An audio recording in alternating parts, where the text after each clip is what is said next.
Shalom, salam dalam damai sejahtera Tuhan Yesus Kristus untuk rekan-rekan sekalian. Pada saat ini renungan saya beri judul Rumah yang Diberkati. Rumah yang diberkati dapat berupa rumah kantor atau rumah ibadah, tetapi fokus saya adalah rumah tangga atau rumah keluarga.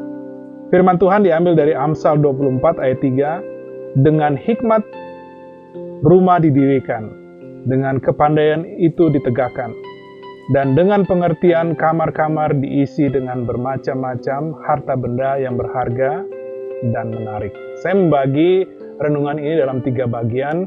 Yang pertama fondasi, yang kedua isi, dan yang terakhir relasi. Yang pertama, fondasi. Agar rumah menjadi rumah yang diberkati atau rumah yang kuat, fondasinya juga harus kuat.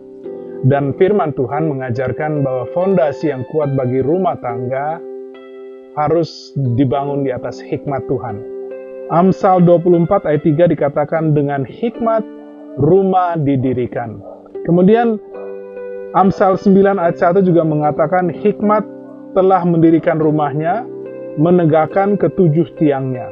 Kemudian Amsal 14 ayat 1, perempuan yang bijak mendirikan rumahnya, tetapi yang bodoh meruntuhkannya dengan tangannya sendiri. Artinya ini menjadi prinsip penting. Rumah yang kuat adalah rumah yang didirikan di atas hikmat. Lalu hikmat itu apa? Definisi dari hikmat adalah hidup takut akan Tuhan.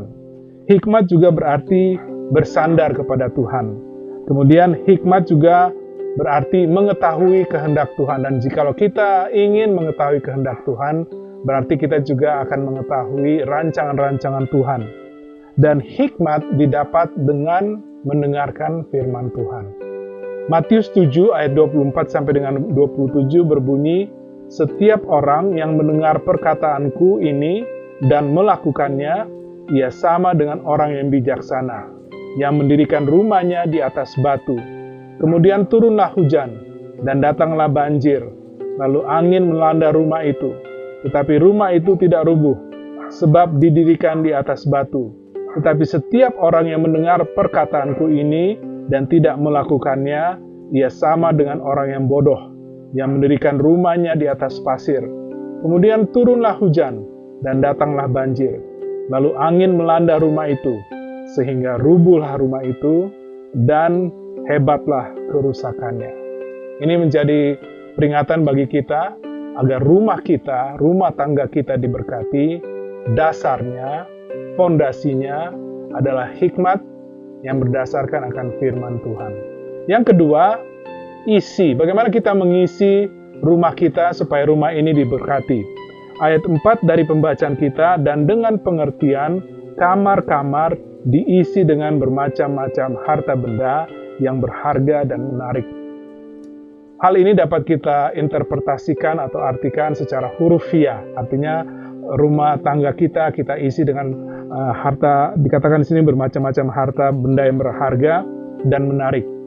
Tetapi juga kita dapat mengisi rumah atau mengisi kamar-kamar dalam rumah kita dengan hal-hal yang tidak bersifat materi. Mungkin dengan memori, kenangan-kenangan yang indah. Salah satu pengalaman saya, waktu saya SMP, sempat saya sakit beberapa hari, dan saya tidak akan pernah lupa. Pada saat saya sakit itu, ada satu malam, ayah saya, almarhum ayah saya, datang ke kamar saya dengan membawa susu yang panas, kemudian juga roti berisikan telur goreng.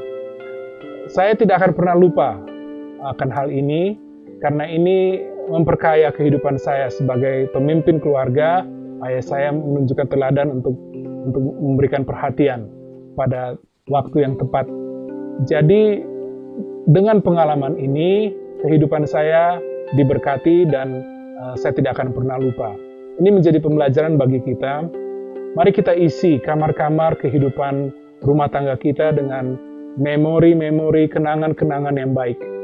Kita saling mengasihi, kita saling memperhatikan, kita saling mendoakan.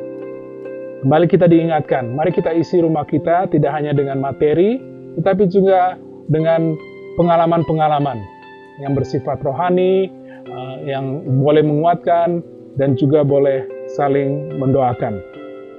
Ada beberapa hal yang kita dapat lakukan dalam bahasa Inggris. Rumah itu bisa diisi dengan fun, ada kesukaan, ada kegembiraan. Rumah itu diisi dengan family, keluarga. Kemudian rumah itu juga bisa atau dapat diisi dengan food, makanan-makanan yang akan menguatkan, tetapi juga dapat diisi dengan fellowship. Artinya kita dapat mengisi rumah kita dengan persekutuan, pertemuan-pertemuan. Ruangan dalam rumah kita dapat diberkati untuk menjadi pertemuan ibadah. Rekan-rekan sekalian, jangan lupa bahwa gereja pertama di Eropa, di Filipi, awalnya adalah rumah seorang pengusaha wanita yang kaya, yang bernama Lydia. Karena rumahnya dipakai untuk beribadah, menjadi berkat bagi Eropa, dan Eropa menerima kabar Injil. Dan karena kabar Injil itu menyebar kemana-mana, Indonesia juga menerima kabar Injil dari 3 negara di Eropa, Portugis, Jerman, dan Belanda. Semuanya berawal dari satu rumah, yaitu rumah Lydia. Mari kita isi juga rumah kita dengan pertemuan-pertemuan ibadah, dengan hal-hal yang akan membawa kenangan yang baik. Yang terakhir, relasi. Firman Tuhan mengingatkan kita, Mazmur 127 ayat 1, nyanyian ziarah Salomo. Jikalau bukan Tuhan yang membangun rumah, sia-sialah usaha orang yang membangunnya. Ini kita diingatkan, rumah itu akan ada artinya kalau Tuhan sendiri yang membangunnya. Tuhan sendiri yang melengkapi dan memberkati. Berarti relasi yang paling penting dalam sebuah rumah tangga adalah relasi kita dengan Tuhan, pencipta dan penebus. Tetapi juga relasi kita dengan sesama. Bagaimana relasi suami dengan istri? Bagaimana relasi istri dengan suami? Orang tua dengan anak-anak, anak-anak dengan orang tua. Secara singkat kita harus pelajari bahwa suami mengasihi istri, istri menghormati suami, orang tua mengasihi anak-anak, dan anak-anak menghormati orang tua. Rumah kita akan sangat diberkati bila relasi-relasi itu ada pada tempatnya. Hubungan kita dengan Tuhan baik, maka hubungan kita dengan anggota-anggota rumah tangga itu juga baik. Kiranya renungan ini boleh menguatkan kita bahwa rumah yang diberkati, fondasinya adalah hikmat dari firman Tuhan. Kemudian kita mengisinya dengan harta-harta benda yang berharga dan menarik, dan juga pengalaman-pengalaman, pertemuan-pertemuan rohani, sehingga rumah kita juga boleh diberkati. Dan terakhir, rumah yang diberkati adalah hubungan dijaga, relasi kita dengan Tuhan dijaga, dan relasi kita dengan sesama anggota rumah tangga juga dijaga. Tuhan Yesus memberkati pemberitaan dan penerapan firman-Nya. Haleluya. Amin.